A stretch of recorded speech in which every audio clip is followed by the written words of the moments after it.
Welcome into Deep Waters here on ProBox TV. Well, Naoya Inoue, he is a 4-division champion. Just got his Boxing Writers Association of America 2023 Fighter of the Year award. He's the undisputed champion at 122. All of that means he'll move up, right?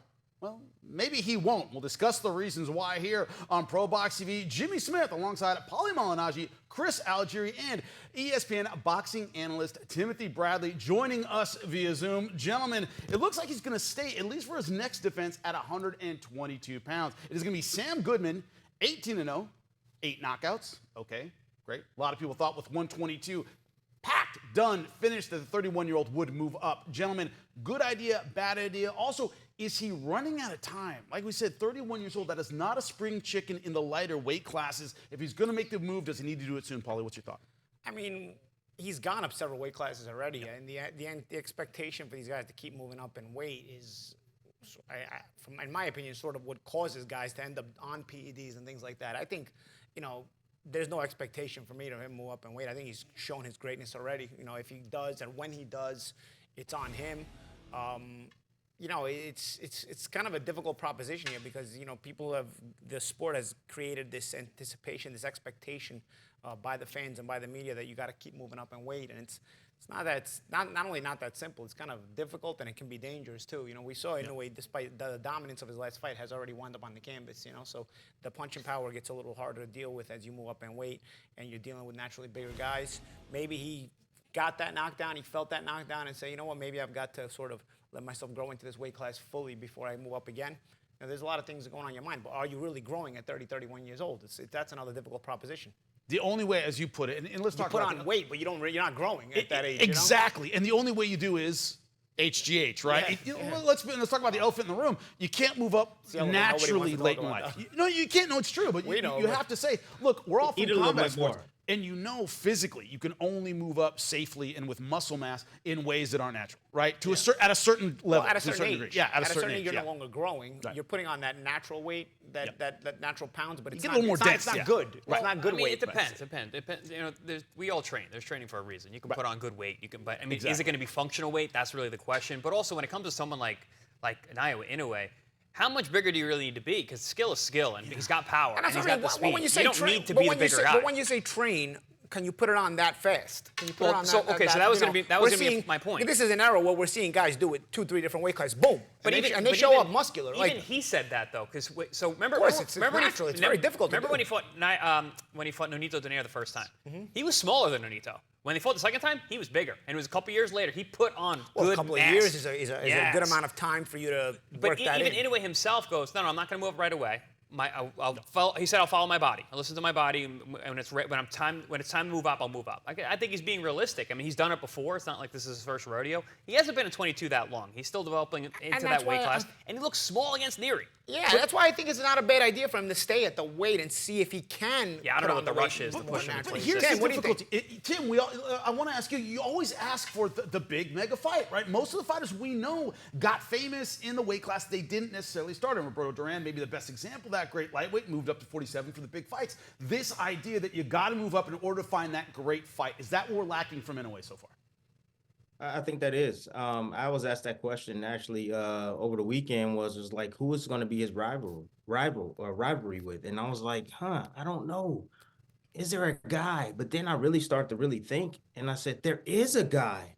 His name is Junto Nakatani. That's the guy right there. He just moved up to 118 pounds, just got a strap there. He is Japanese as well, but he's here. Yeah, now it was old strap.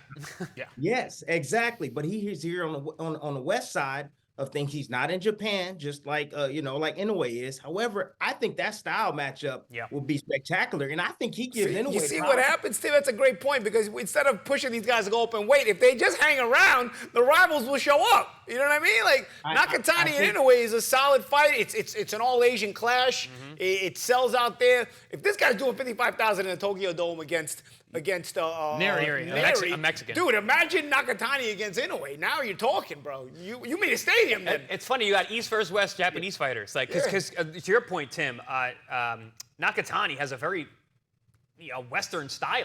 Like he's Yes. slick, he moves, he changes levels. He Very, can very box, different he can style. That's the punch. guy that knocked out Maloney Cold, right? With that big shot. Yeah, Yes.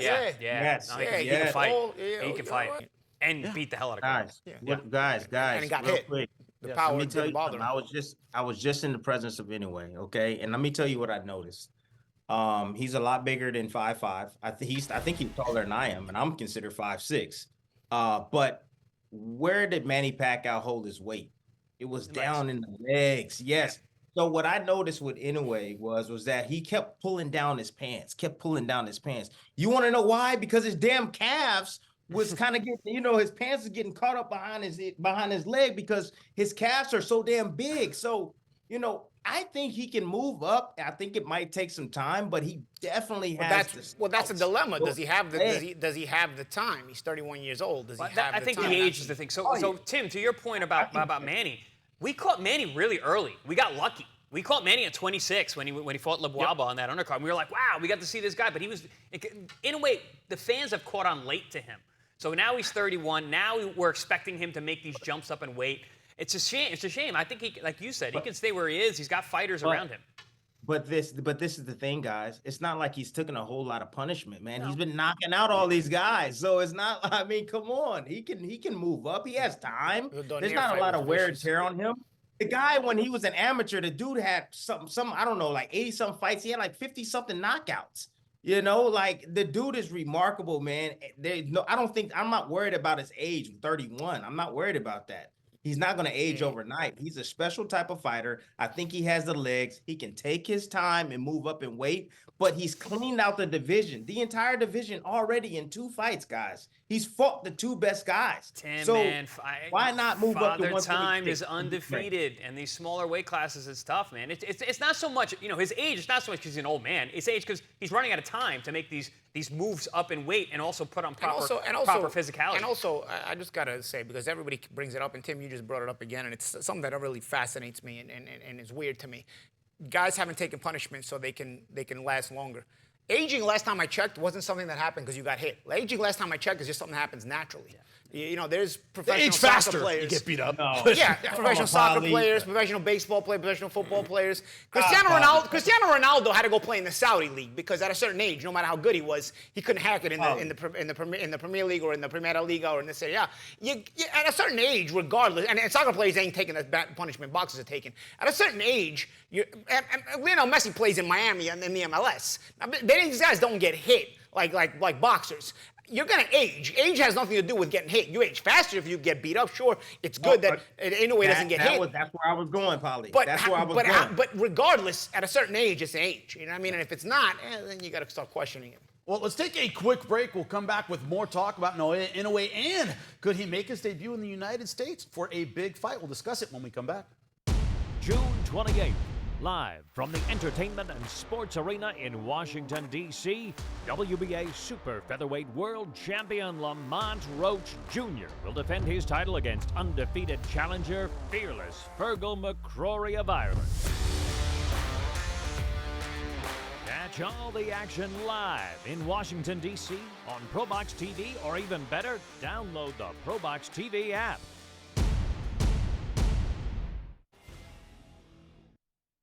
June 28th, a homecoming for the champ, Lamont Roach Jr. defending his title against Fergal McCrory, the undefeated Irishman who's going to bring it. He was ringside with us last Wednesday.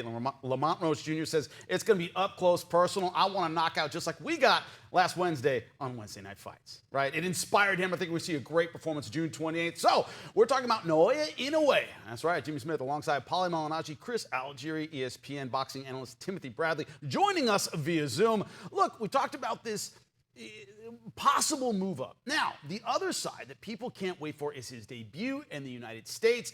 Is it, not debut, a debut as a pound-for-pound contender in the United States, a big crossover fight in the United States. How much is this a factor in his legacy? Meaning, is it important to us because we're Americans? Is he still as great as he is, selling out in Japan, making a ton of money? Do you need that crossover success in the U.S. to a lot of fans in the United States?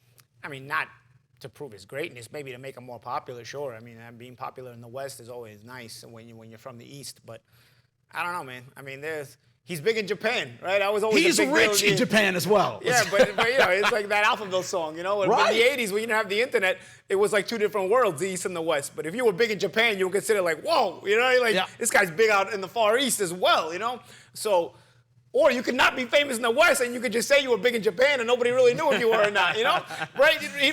Inoue's big in Japan, right? You know what I mean? But we know him in the West. Yes. So whether he comes to the West or not, I think is more so for popularity and branding. I don't think it makes a difference for his greatness because I think he's the one selling 55,000 seats over there. He's not going to sell 55,000 seats in the States, that's for sure. Right. So, it's are there ideas? Top Rank brought up the Dodger Stadium fight with who's the guy the Dodgers have, the Japanese guy, Ohtani. Yeah. Walk him out with Ohtani. Yeah, you know what? You can do all that, package that up, brand it really nicely. Matter of fact, you probably can make the Nakatani fight in the Tokyo Dome, but if not, you can do it in Dodger Stadium or have Ohtani walk them both out. I don't know. Well, but the question here now, his workouts, by the way, will make you sick if you see them all the time. If you're not in shape, you try that. You do throw up. Yeah, Tim, the workouts, of course, make you sick. But this idea that he needs to cross over in the U.S. in order to have real popularity, what's your thought on that? Are we saying that because we're Americans? As long as he's making money in Japan, stay where you're making money. What's your thought on it? It depends on what he wants and what he's after. One of the things was when I was getting ready to fight Manny Pacquiao, was like, do you accept what's going to come with this? If you beat this guy, do you accept what's going to come with this? I mean, if he comes over to America, and he takes over America, now he can't go anywhere. I mean, it doesn't matter where he goes. I mean, he won't be able to chill with his family. But this is what I saw when I was inside the arena this weekend.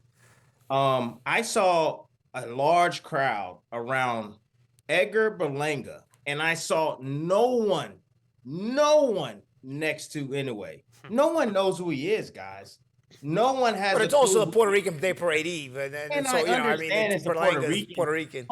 But at the same time, bro, this is Naoya Inoue, top 3 wherever you put him, pound for pound in the game, one of the baddest men on the planet, and nobody cared to even be next to him or even crowd him or and no pictures, none of that stuff. But they was around Edgar Berlanga, man. Are you kidding me? At the end of the day, I think he should come here to America, man. He should get in this market right here. But again, it all depends on if that's what he wants. If that's what he wants out of his career, like you said, Paulie, he sells out over there in Japan. Maybe he likes the peace. Maybe he likes the peace and quiet when he comes here. Because I guarantee you can't walk around in Japan. Exactly. He's a major phenom in Japan. So maybe he likes being in America.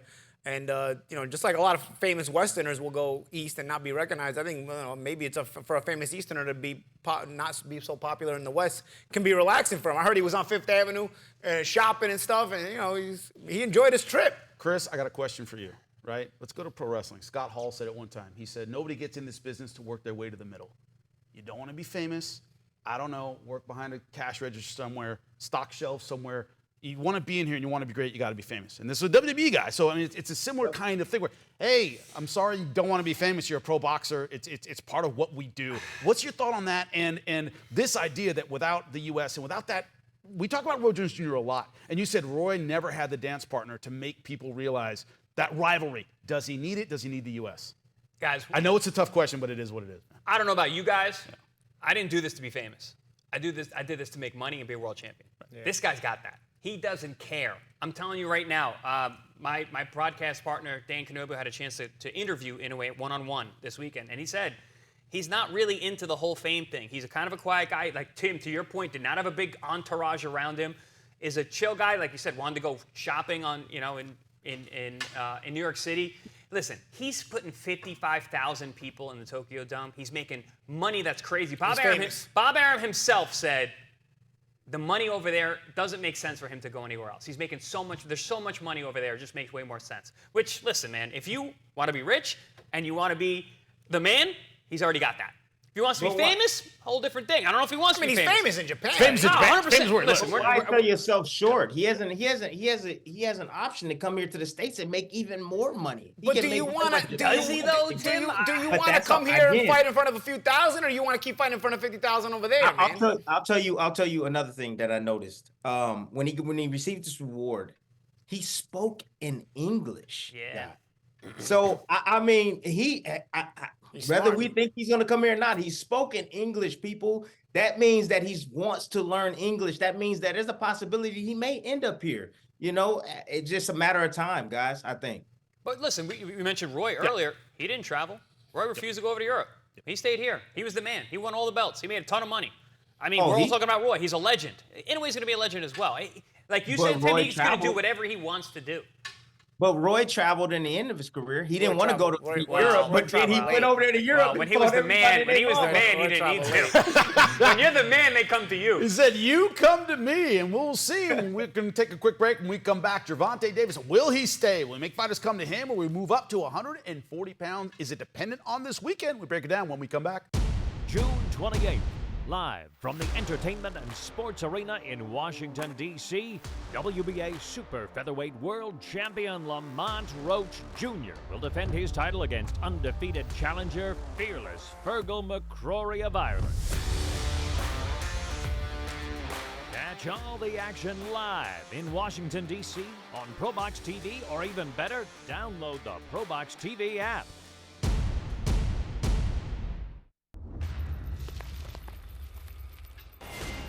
That's right. June 28th, Lamont Roach Jr. defends his title against Fergal McCrory, the undefeated Irishman. When we talked to Roach Jr., he said, "Hey, I love fighting a guy I'm not going to have to find. I know he's going to come at me. That's going to open up my offense." He predicts a big knockout. Check it out, June 28th. It's going to be awesome. We will be ringside. Right now, we're discussing Gervonta Davis, right? At 135 pounds for right now, fighting this weekend. Will he move up at some point? Remember, staying at 135, he has Lomachenko, maybe Shakur Stevenson, but there are some meaty fights at 140. Will he move up? And does it depend on this weekend? Jimmy Smith alongside Paul Malignaggi, Chris Algieri, ESPN boxing analyst Timothy Bradley joining us via Zoom. Gentlemen, do you think this weekend is going to tell us about where Gervonta Tank Davis goes at 135? Do you think he sticks around? I don't think it matters this weekend. I think 35 is where he's going to be. He's putting hydration clauses on guys at 35, so I don't really see him going up to 40. There's plenty of fights for him to look for at 35. He's not a big guy. He jumped up to 40. He did it already. He fought. He went up there and fought Mario Barrios. And I spoke to his coach, Bob Santos, and he talked about that hydration clause. That was a big part of the negotiation to make that fight happen. So when you got a guy who's also doing hydration clauses at the weight class below, I just don't see him moving up to 40, and he doesn't need to. Tank's been making money a long time. He's making money. And there's tons of fights for him at 35. I don't foresee him moving up unless there's some crazy situation where he can make some money with a somewhat easy fight, but I don't think those are the kinds of fights that he needs at this point of his career. If he looks as good as he's supposed to look this Saturday, what do you think is the big fight looming for him at 35, Paulie? I mean, there's going to be questions. When you're Gervonta Davis, if you look good in a fight against Frank Martin, which is supposed to be possibly one of your biggest, if not your biggest test, you know, you kind of opened up Pandora's box in terms of what you could possibly find yourself in. You know, he's one of the biggest names, if not the biggest name in the lightweight division. I agree. I don't see him moving up in a lot of weight classes. I agree with the champ, Chris, because not just with the hydration clause, he's a guy who stays in the gym, so he's not going to naturally just start blowing up. You know what I mean? We hear he stays in the gym. We hear he lives especially pretty disciplined, training-wise. So I don't think his body's going to get to that blowing up stage where it's like, oh, he might have to move up because he doesn't live an undisciplined life. You know, it's almost like that Adrian Broner syndrome where Broner wasn't a big guy, but he just allowed his body to just get too much overweight. Davis seems like he lives very, very disciplined, putting hydration clauses like Chris said. I think 135 is where he stays. But let's see. Let's see how he looks against Frank Martin. You know, we have not seen Davis against the highest level of opposition all the time. You know, so we'd like to see it more consistently so that we get a better gauge on him. And when we have, there's hydration clauses. So I think the Frank Martin fight's going to be very interesting to see, to let us know where he's at. When you're looking at this weekend, Tim, it's this idea of setting up the next big fight. What do you think that is after this weekend should he be successful? Loma, Shakur Stevenson, anybody that holds a belt at 135 pounds. That's what we want to see Tank in the ring with, man. He has yet to face an A-level guy, a guy that's like him, someone that's going to give him a threat or be a threat. You know, Frank Martin is not an easy task, but he should be able to pass this test this weekend because the experience factor. He's the bigger puncher. He knows how to lure guys in and make them fall asleep and then put them to sleep. But, yeah, I think I've always wanted to see him fight against Loma, man. That's the fight that I think that everybody was waiting on, man. And if those two get in the ring, my goodness, you talking about a sale? That's going to be huge. That's going to be huge numbers pay-per-view wise if both Lomachenko, the version that we just saw, and Tank, if he comes out clean, if they were to match up sometime in the September or even December, man, that'd be a fantastic fight. I agree, Tim. I actually want to see that more than Shakur and Tank at this point. Hello. Yeah. I disagree. I think Lomachenko's past his best. Beating Kambosos means nothing. Kambosos hadn't looked good against even average guys. I don't necessarily agree that Lomachenko is in a position where, you know, you should make that fight. Granted, he could make it for the money because he's got a belt, but it's not the same Lomachenko. You're not beating Lomachenko when you're beating him now. It's not the same thing. I think it does sell well. Polly. Yeah. Come on, guys. Come on, Polly. You're talking based on a fight against Kambosos, really, bro? It's based on being Lomachenko. Lomachenko, but it's not the same Lomachenko. But even a 90% Loma, it's still Loma. Come on. We have our disagreements. The difference is he doesn't beat the other Lomachenko. I'd say It's funny. This guy will talk down about Tank and talk up about Loma, but then we put them together, we can't make it happen. No. I've been saying for a while that Loma's not the same fighter already, man. I mean, it's why everybody wants to fight him now. Nobody was calling this guy's name before. Come on. Well, man. we have our disagreements. They will continue. You know what would happen if they get in the ring? If Shakur and Loma gets into the ring, you know what would happen? Shakur. We'll get the same exact fight as we got with De Los Santos. The same exact fight. But you know what would happen if Tank gets in the ring with Lomachenko? It's a fight. You're going to get a fight no matter what. He's going to be right there. Loma's going to be right in front of him doing what Loma does. And if Tank can catch him and hurt him, then he can beat him. But At he's 36, he probably catches him.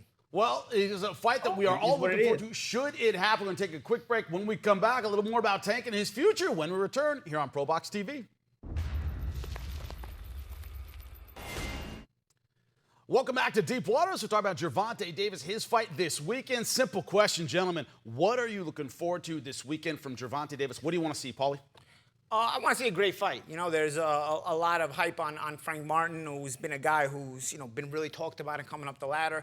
Gervonta obviously has created his reputation. He's one of the most exciting fighters in the sport, one of the best fighters in the sport, and one of the probably the biggest name in the lightweight division as far as popularity is concerned. I want to see a good fight. I want to see both guys live up to the hype and give us a great fight. I want to see Tank get pushed. I think Frank has high-level skills. He also has an engine. He's tough. He's going to push the limit. You know, he passes the sniff test. I think he has an opportunity to make Tank really have to fight and really have to dig into his bag. That's something I really want to see from Tank. I mean, he's got really good boxing skills. He showed that in the Ryan Garcia fight. Obviously, he's got that game-changing power, great counterpuncher. But this fight, I think, is going to test him in certain ways. We're going to see another level to the game of Tank Davis. Tim, what do you want, buddy? What do you want to see this weekend? I want to see Tank get floored, and I want to see what he can do after Whoa. that. I want to see him get floored, guys. I'm telling you. And if he does, and he gets up and he passes with flying colors and he figures out a way, he is a dog without a question. He'll be considered a dog because I have questions about Tank. Okay, so now the fact that you're saying it means that you feel like Martin is good enough to floor him, right? That's what you're saying. So what if he floors Martin and he doesn't get floored himself? Does that prove more to you? No. He's got to get floored in this fight to be broken. What if he walks through Martin? What if he blows Martin away? Just put it this way. That should prove more. I expect Tank to win this fight. I expect Tank because he has the experience. I expect him, and he has more power. But you ask me what I want to see. What do you would like to see? What I want to see. Tim, you beat a lot of guys with more power than you. Tim, you beat a lot of guys with more power than you. Tim, you beat a lot of guys with more power than you. I'm just saying. It is what it is this weekend. We all have things we want to see. Don't forget, you can see us post-fight here on ProBox TV's YouTube channel. We answer your questions. We have a great roundtable discussion post-fight. We will see you there. Enjoy the fight this weekend. As always, this has been Deep Waters. We'll see you next time. Thanks for watching.